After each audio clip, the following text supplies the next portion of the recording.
Hi everyone, welcome back. Thanks for joining us today. We've got a brand new story to share with you. So let's begin. My name is Sean. When you bring a child into this world, it's your duty to show up for them consistently as a father. I gave what I could, made sacrifices where necessary. But despite my quiet commitment, I ended up standing in the middle of a moment that felt like a slap to the face. And it came from the one person I never thought would do that to me. My own daughter. That night, I made a decision they never saw it coming. And for the first time in a long time, I chose to protect my peace instead of trying to prove my worth. When I married the woman I thought I'd grow old with, I truly believed I had everything I ever wanted. Our wedding day was beautiful. Every detail, from the venue to the music to the little finishing touches, was done with one purpose: to give her the kind of wedding she had always dreamed about. That day was supposed to be the beginning of our forever. The early years of our marriage were calm. We got through the usual ups and downs that come with adjusting to living together, but overall, it all good. About a year after we got married, we welcomed our daughter, Andrea. And let me tell you, that day changed me. I'd always wanted to be a dad, and it was something I dreamed about for years. So when Andrea was born, it was overwhelming in the best way. From that moment forward, everything I did started revolving around her. I adjusted my schedule and focused more on how to be present in her life. I gave everything I had to be the best father I could be. That little girl became the center of my world. And to me, we had the foundation of something lasting. A family that no matter what storms came, would hold together. I had no idea what was coming down the line. But in those early years, if you had asked me how life was going, I would have told you I was blessed, because at that time, I was. When Andrea had just turned 5, I stumbled across some messages. My wife had been cheating on me. And not just with anyone, with someone I called a friend. That discovery didn't just hurt, it crushed me, and shattered everything I believed about loyalty and commitment. The worst part was she didn't even try to deny it. Instead, she looked me in the face and tried to spin it like I was overreacting and making something bigger than it really was. She had the audacity to flip it on me, to imply I had been emotionally absent and controlling, anything to take the attention off her choices. It was gaslighting, plain and simple. She didn't feel bad about it. I wanted to believe we could fix things because of Andrea. That little girl was my whole world. And I couldn't stand the thought of her growing up in a broken home. We brought in friends we both respected, people who had been part of our lives for years, hoping maybe their voices would help her see what she was doing. But even then, she refused to take any responsibility. She played the same game, always shifting the blame. I realized I was fighting alone, so I let go and filed for divorce. I wasn't going to stay in something that was slowly destroying me. But she didn't go quietly. Almost immediately, she started trying to make me the bad guy. She twisted the story to make herself look like the wounded woman left behind. And worst of all, she started using Andrea as a weapon. Every time we spoke about custody or support, she'd bring up Andrea in a way that felt like blackmail. Considering that she cheated, I started asking myself questions I never thought I'd have to ask. Was Andrea even mine? Did my wife lie to me about that too? The thought haunted me. I couldn't sleep. I couldn't eat. I looked at that little girl, and I didn't know what to believe anymore. So I asked for a DNA test. I needed to know. When the results came back, Andrea was my daughter. That moment was complicated. I felt relief, of course. She was mine. But the joy was laced with bitterness, because I also realized how deeply her mother had manipulated everything, twisting even the idea of fatherhood into something uncertain and painful. I had never stopped loving Andrea, but now I knew I had to protect that love from being used against me. The divorce proceeded with more tension than I ever expected. I told her we didn't need to go through the courts for child support. I was willing to take care of Andrea privately. I had no problem doing my part. I always had, and I always would. I still didn't want to make things harder than they had to be. But she insisted. Not because she thought I wouldn't pay, but because she wanted control. It felt less like she was trying to secure a future for Andrea, and more like she wanted to punish me for walking away. Still, I didn't fight it. I complied. I paid child support on time every single month, without fail. I also kept covering Andrea's school fees, uniforms, books, whatever came up. If she had a dental appointment or needed medication, I paid for that too. But more than that, I quietly opened a college fund in Andrea's name. She didn't know about it, and neither did her mother. I just wanted to make sure that when the time came, she'd have options. I didn't want my daughter's future to suffer because of the fallout between her parents. Even though the marriage was over, I worked hard to keep my place in Andrea's life. I remembered every birthday. If I couldn't be there in person, I sent gifts that showed I knew who she was and what she liked. I made sure every message, every card, felt like a piece of me was still there. I called regularly. I texted even more. And for a while it worked. She was still my little girl, still calling me Dad, with that same joy in her voice. But that didn't last. Her mother wasn't having it. I could feel it even before it became obvious. She didn't like that Andrea and I had our own bond, one that existed outside her influence. As Andrea got older, I noticed a shift in our relationship. At first, I told myself it was normal. Teenagers pull away a little. They want space and independence. I figured maybe she was just growing into herself. But it felt like a wall was being built between us, brick by brick, and I didn't even realize it until it was already too high for me to see over. She stopped calling me like she used to or asking to spend the weekend. I didn't say anything about it, just tried to shake it off. I'd reach out with texts or calls, and the responses were far from what they were in the past. Deep down, I knew something else was going on. This was confirmed afterwards when my daughter began claiming I hurt her mom and never cared about them. The first time I heard her say this, I was left wondering where all of this was coming from. It was clear that the words she used weren't hers. They were her mother's. It became obvious that my ex-wife had been planting seeds in her mind, twisting things, painting me out to be the villain in this story. What made it worse was that her mother had remarried by then. The new husband came across as generous and picture-perfect. Took Andrea on trips, bought her things, made public gestures. The kind of stuff that looks good from the outside. And to a teenage girl, that kind of surface-level affection can feel real.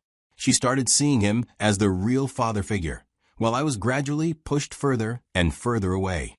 I wasn't even allowed to see her anymore.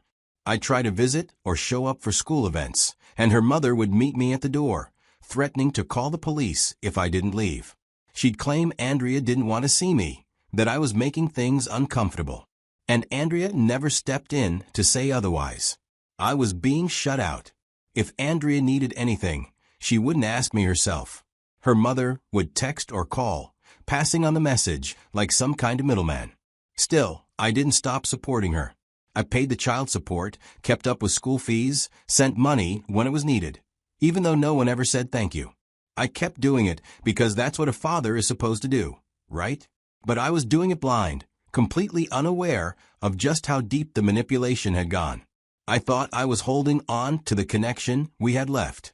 Andrea's high school graduation party was supposed to be one of the proudest moments of my life. I had looked forward to that day for months. It was a milestone that marked the beginning of her adult life. Even though our relationship had grown cold over the years, I never stopped being her father. And I never stopped doing my part. I paid for her graduation dress without hesitation. I covered catering costs, made sure photography was taken care of, and even sent extra funds just in case there were last-minute needs. I wasn't physically there every step of the way, but I was always making things happen for her. That day, everything looked perfect from the outside. The decorations were nice, the crowd was lively, the music played softly in the background. I stood there, quietly watching as people hugged her, took pictures, and offered congratulations. I clapped when others clapped. I smiled when I was supposed to smile. And even though we hadn't had a heart-to-heart in a long while, I was just glad to be included. Deep down, I still believed this day could be a small reset, and we could start rebuilding. But that hope was crushed during the thank you speech. Andrea stood confidently at the mic, holding a glass of sparkling juice, dressed in her beautiful gown. She thanked her teachers, her friends, her mom. Then she paused, I figured this was the part where she'd acknowledge me, even briefly. She smiled and said, "I want to thank my stepdad for being there for me. He bought me my first car. He stepped up when my real dad never did anything." Right there, in front of everyone, I didn't even know how to feel. She erased and replaced me with the man who showed up with a few shiny gifts and played the hero. Meanwhile, I was the man who funded her life, who sacrificed his peace just to make sure she never lacked. Now she sees me as the man who never did anything. For a few more seconds, I didn't even know how to react. My ex-wife stood there with a smug look on her face like this was a scene she had written and rehearsed. I felt humiliated in a way I can't fully explain. But I didn't cause a scene or correct the narrative. I've learned that not every fight is worth having in public, and this one wasn't mine to fight. So I did what a lot of people wouldn't expect. I left. I walked out of the party, got in my car, and drove home in silence. That night at home, I sat alone in my apartment, still wearing the same shirt I had worn to the party. I didn't even have the energy to eat. I just kept playing the moment over and over in my head. She thanked her stepfather for buying her a car and being there for her, while implying that I, her biological father, had been absent. I don't think I've ever felt that kind of humiliation and heartbreak mixed into one moment. And in that moment, I realized something that hurt more than anything else. They didn't appreciate me. Not her. Not her mother. Not for what I gave. Not for what I endured. Not for the years I kept showing up when I had every reason to walk away. So I made a decision. I got up, opened my laptop, and logged into the account where I had been quietly saving for Andrea's college fund. Every month, I'd been putting money into it without fail, even when things were tight. I did it because I believed in her future, even when I wasn't sure if I'd be a part of it. I had never told her or her mother about it because I didn't want anyone to feel entitled to it. It was something I did purely out of love, to give her a head start in life. But that night, I emptied the account. Every dollar I had set aside for her education, I reclaimed. The account was under my name, so there was no one to argue with. After that, all the extra financial support I had set up, monthly transfers for clothing, extra food money, activity fees, the quiet little top-ups I sent without anyone asking. I shut them all down, one by one. I left only the court-mandated child support in place. That was my legal duty, and I intended to see it through to the last cent. I just stopped because if being a provider means being disrespected, then maybe it's time to stop giving. Andrea would be turning 18 in a few months. After that, I owed nothing legally. And emotionally, that debt had already been paid in full, and then some. So I made a decision that night. I would fulfill my obligation until the day the system says I no longer have to. And after that, I was out. For about a month or two after that graduation party, the silence between me, Andrea, and her mother was louder than any argument we'd ever had. No calls, no texts, and to be honest with you, I didn't expect anything. I'd already accepted that the people I had sacrificed so much for didn't think twice about throwing me under the bus. So, I let the silence speak for itself. Andrea later got admission into a university. I didn't hear it from her, of course. Like clockwork, her mother reached out first, just like she always did when money was needed. A text about how tuition fees needs to be paid. I didn't reply, so she texted a day later saying I should do the right thing as her father. I read the message. I saw the missed calls. And I ignored every single one of them. The calls didn't stop in the days that followed. They only got more frequent. She started calling at odd hours, texting things like, "Are you punishing your daughter?" and other guilt statements. But I stayed silent. I wanted her to understand that I wasn't the fool she thought I was. Eventually, when she must have realized I wasn't budging, Andrea herself called. That surprised me. I didn't think she would, so I picked up. The voice on the other end sounded uncertain.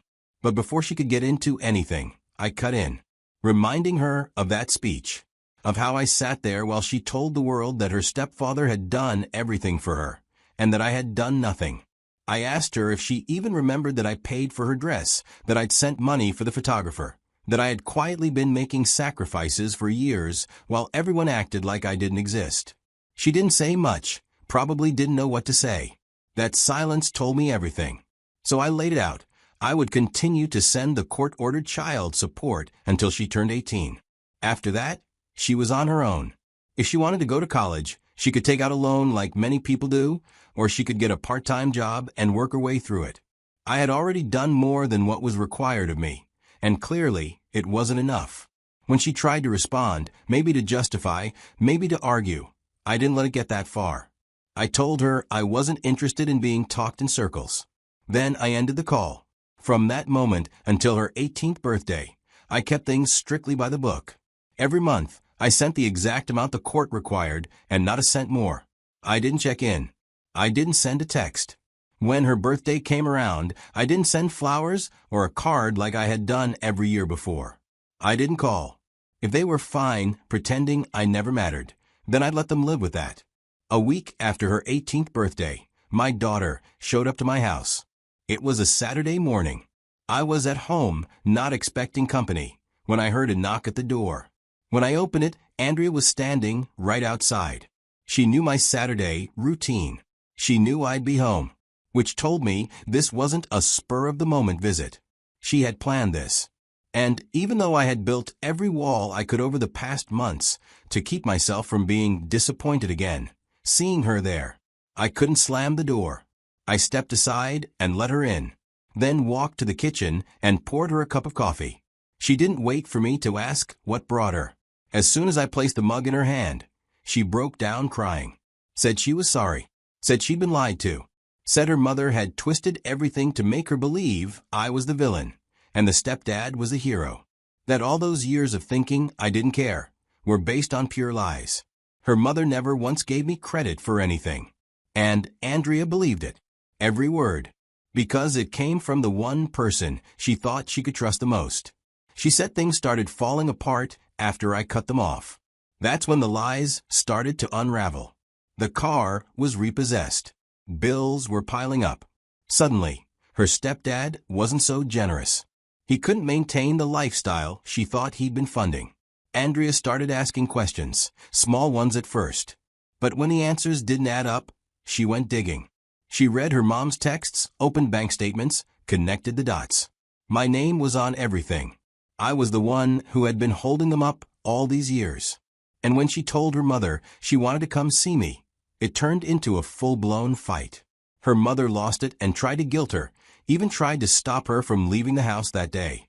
But Andrea had already made up her mind. She needed to see me and know if what she'd discovered was true. Then she looked me in the eye, still crying, and said she was sorry for believing her mother, for repeating those lies at her graduation, for taking me for granted when I never once turned my back on her. She told me she wasn't here for money. She didn't want anything from me, just a chance to fix what had been broken. And let me tell you, I wanted to stay angry. I had rehearsed that anger for months. But when your child sits across from you, shattered, humbled, and finally seeing you for who you really are, that anger starts to feel like dead weight. So I sat there quietly, looked at her, and remembered the little girl who used to fall asleep on my chest during movie nights. I didn't need to say much. I just reached across the table and held her hand. That was enough to start undoing the damage. Even in the days that followed, she didn't beg for her college fund back. All she asked was if she could move in. She said she wanted to be around me, to make up for all the time we'd lost. She told me she couldn't stay in that house with her mother anymore, that the environment was toxic, full of lies and guilt trips. I did tell her she could stay, that this house would always have a room for her. From that day forward, we started the slow work of putting things back together. We didn't try to force things or pretend the past didn't happen.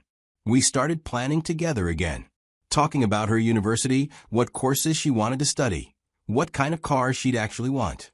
As for her mother, I stopped thinking about her entirely. I didn't care if she was angry, if she was struggling, or if she regretted anything. That chapter was over. She made her choices, lied to our daughter, built a house of cards, and expected me to hold it up quietly forever. My only focus now was on Andrea, and making sure she never had to question again whether or not her real dad was there for her. Because I always was. And now she knew it.